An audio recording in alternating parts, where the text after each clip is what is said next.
teman-teman, selamat datang di channel Praktisi Manajemen.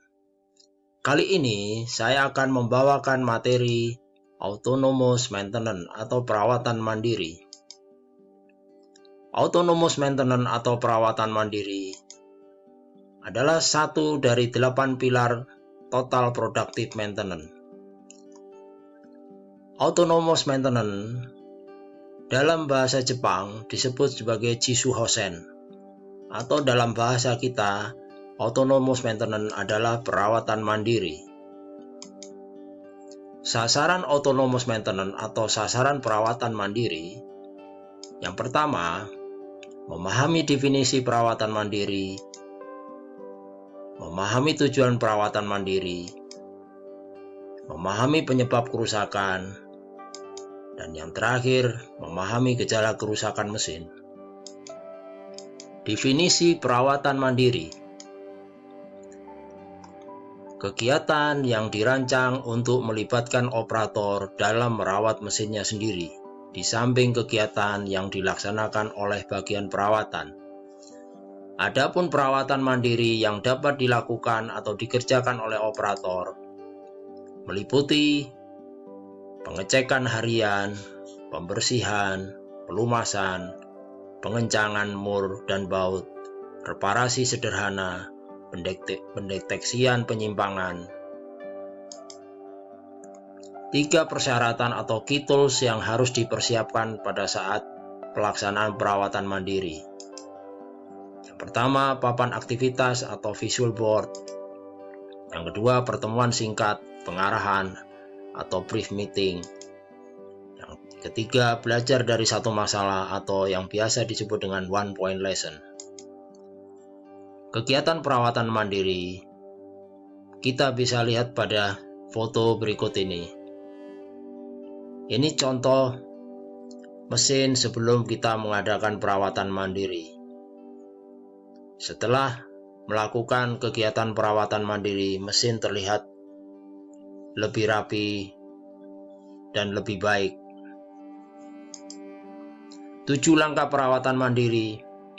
Yang pertama, pembersihan awal. Yang kedua, penanggulangan kontaminasi. Yang ketiga, standar pembersihan dan pelumasan. Yang keempat, inspeksi umum. Dari 4 step ini, kita akan mendapat perubahan kondisi dasar. Sedangkan step kelima dan step keenam, inspeksi mandiri, standarisasi, akan kita dapatkan perubahan pola pikir. Dan yang terakhir adalah perawatan mandiri atau autonomous maintenance. Kali ini kita akan fokus membahas autonomous maintenance atau perawatan mandiri. Konsep langkah implementasi perawatan mandiri. Yang pertama, kita harus memotivasi karyawan serta operator yang terlibat pada kegiatan TPM. Kegiatan yang awal kita harus kerjakan adalah penggantian perkakas atau spare part. Dari penggantian perkakas atau spare part, kita harapkan berdampak atau berefek pada penurunan cacat dan penurunan kerusakan mesin, sehingga kita dapat mendapatkan perubahan sikap operator. Perubahan sikap operator, ada 2 perubahan sikap operator yang kita harapkan. Yang pertama, perubahan cara berpikir, dan yang kedua, perubahan kegiatan. Perubahan cara berpikir, kita harapkan operator akan malu jika hasil kerjanya cacat dan gagal. Dari perubahan kegiatan, kita harapkan adanya upaya positif untuk perbaikan, implementasi menyeluruh dari pemeliharaan dan manajemen. Dari 2 perubahan sikap operator, kita akan mendapatkan efek zero cacat dan zero kegagalan. Dari zero cacat dan zero kegagalan akan tercapai perubahan yang mendasar. Kerusakan mesin seperti fenomena gunung es di tengah laut. gunung es yang terlihat di tengah laut hanya kelihatan kecil, tetapi yang ada di permukaan laut atau di bawah permukaan laut itu sangat besar. Biasanya kerusakan mesin hanya terlihat kerusakan nyata seperti gunung laut di atas permukaan laut. Tetapi kerusakan terselubung sebenarnya jauh lebih besar jika dibandingkan dengan kerusakan nyata. Kerusakan nyata biasanya hanya terlihat kerusakan yang berat saja. Tetapi kerusakan terselubung sebetulnya terdapat dua kerusakan terselubung. Yang pertama kerusakan sedang, yang kedua kerusakan kecil. Jika kita bandingkan antara kerusakan sedang dan kerusakan kecil, terlihat lebih besar jika kita bandingkan dengan kerusakan berat. Meskipun kerusakan berat telah ditangani, kerusakan mesin akan senantiasa tumbuh dari kerusakan kecil-kecil menjadi sedang, dari kerusakan sedang menjadi kerusakan berat. Gejala-gejala awal kerusakan mesin dapat kita deteksi dengan 5 indera kita. Yang pertama, kita bisa mendengarkan bunyi getaran yang abnormal. Yang ketiga, adanya panas. Kita dapat gunakan tangan untuk meraba adanya sumber panas. Yang keempat, terlihat mesin sangat kotor. Dan yang terakhir, kelima, adanya kebocoran atau tetesan oli. Perawatan mandiri bertujuan mengembangkan operator yang memiliki pengetahuan dan keterampilan. Operator yang mampu mendeteksi gejala terjadinya kerusakan.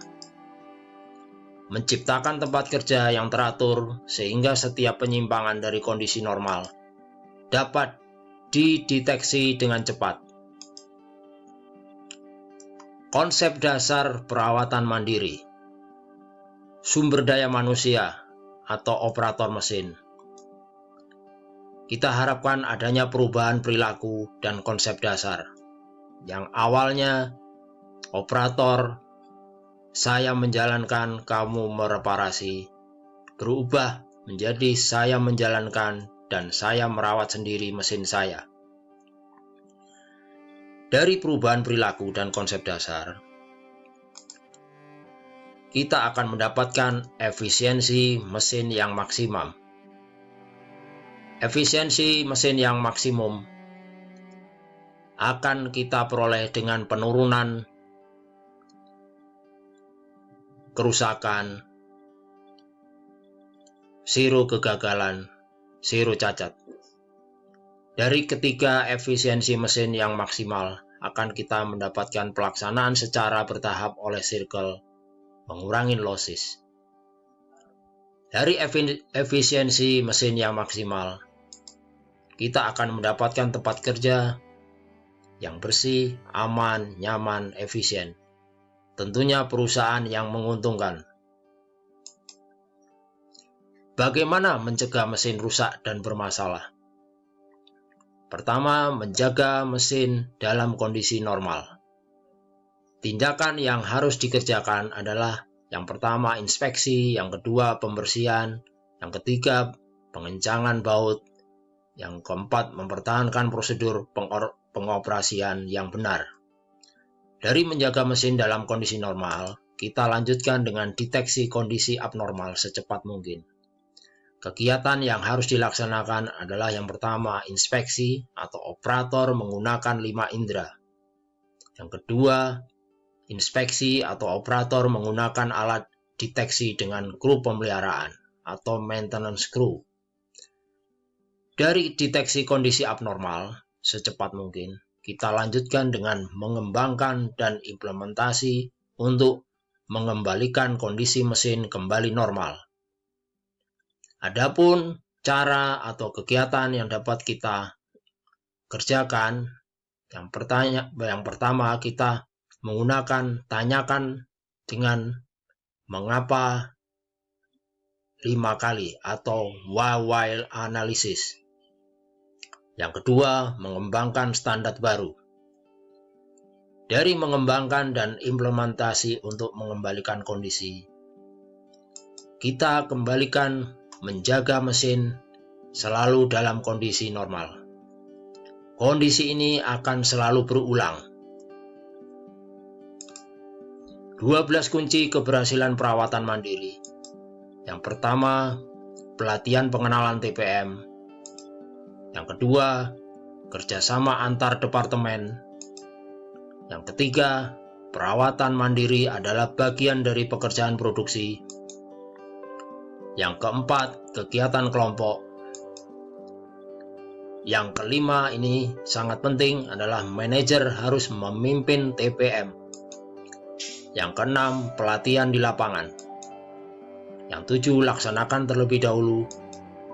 Yang kedelapan, dampak nyata. Yang kesembilan, standar ditentukan oleh operator. Yang kesepuluh, audit mandiri. Yang ke-11, respon yang cepat. Yang terakhir atau yang ke-12, terapkan secara tuntas. Terima kasih telah menonton video saya. Jangan lupa subscribe, like, komen, dan share. Terima kasih.